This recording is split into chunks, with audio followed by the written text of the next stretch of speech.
printing. Excel provides you with various options that help you to fine-tune large spreadsheets and print them.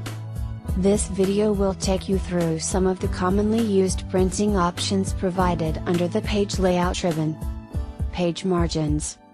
By changing the page margins, you can fit the required number of cells in a sheet while printing. To change the page margins, go to the Page Setup options, and select the required page margins from the Margins drop-down menu. You can see that when you open a new Excel sheet, the page margins are set to normal by default.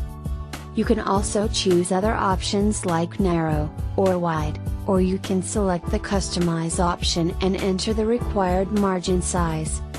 Another method of changing the margins is going to the Print Preview and adjusting the margins by dragging them. Page orientation. The page orientation is set to portrait style by default. You can change the page orientation by selecting the landscape option from the orientation drop-down menu in the Page Setup options. This option is helpful when you have more columns in the table. Scaling options. Even after setting the page margins and changing the page orientation, if the required data still doesn't fit in the page, you can use the Scale to Fit options. You can vary the scaling factor from 10% to 400%, by entering the required scale factor in the space provided next to the Scale option in the Scale to Fit options. Page break. While working on Excel sheet, you may observe that the data is printed according to the page margins and page orientation. When some data has to be shifted to the next page, people often tend to insert rows or columns. Excel provides the page break option, which allows you to end the print area at a required row or column. To set a page break, select the Insert Page Break option from the Breaks drop-down menu under the Page Setup options. Excel shows the page break view, where you can adjust the page breaks by moving the blue lines representing the page breaks. Print area. Excel also provides you with an option to print only a particular set of cells from the whole worksheet. To do this, select the required cells, go to the Print Area drop-down menu under the Page Setup options and select the Set Print Area option.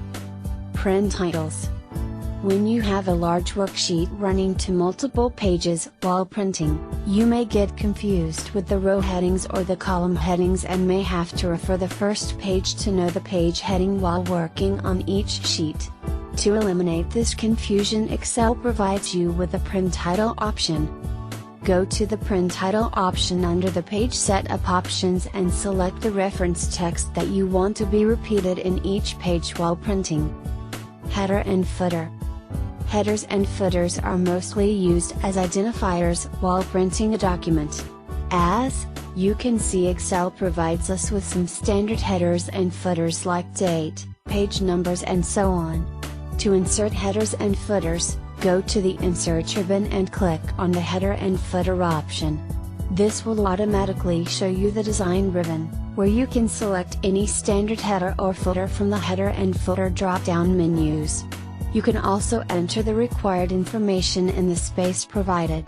You can also find options like different odd and even pages and different first page, which allow you to insert different headers and footers for odd and even pages, or different header and footer for the first page and the following pages.